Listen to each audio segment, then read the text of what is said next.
This kid here, I could have picked out from his coloring projects when he was 4 years old, guaranteed. We call him the Willy Wonka serial killer. Now, how many of you have ever seen the movie Willy Wonka and the Chocolate Factory? Raise your hand. Yeah, pretty fun little movie. We call him the Willy Wonka serial killer.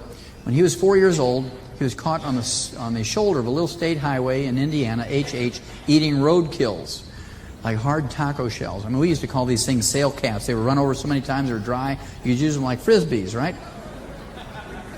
Talk about pica and cribbing. I mean, he was eating roadkills at age 4. When he was 7 years old, he was thought to be part of a satanic cult because he was twisting the heads off his neighbors' chickens and nailing them to the door jambs, cutting the heads off their dogs and cats, putting them on pikes, and planting them in front of their yard. Cruelty to little animals. He wet the bed until he was 12 years old. When he was 13 years old, he was a full-blown alcoholic. He'd sit in class and drink beer cans and crunch them and disrupt the class, but his teachers were terrified to kick him out of class because he threatened to burn their house down. He loved to play with fire. All right? Now, because he was such a threatening kid, they gave him straight A's and graduated him a year early out of high school. Moved him right along.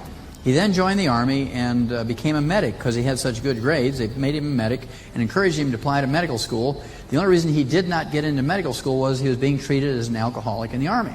He said, hey, you dry out, apply to medical school again, we'll take you.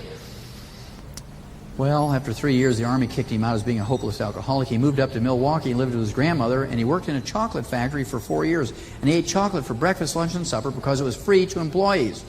He used his minimum wage paycheck to buy alcohol and drugs at night. And in 4 years, when that chocolate didn't hold this horrible craving he had anymore, he killed, dismembered, and ate parts of 17 human beings. Jeffrey Dahmer. Nobody told him anywhere along his life to give up sugar and supplement with lithium, chromium, and vanadium. All they did was say, now, Jeffrey, it's not nice to kill, dismember, and eat people. We require 90 essential nutrients, 60 minerals, 60 minerals, 16 vitamins, 12 essential amino acids, and 3 essential fatty acids.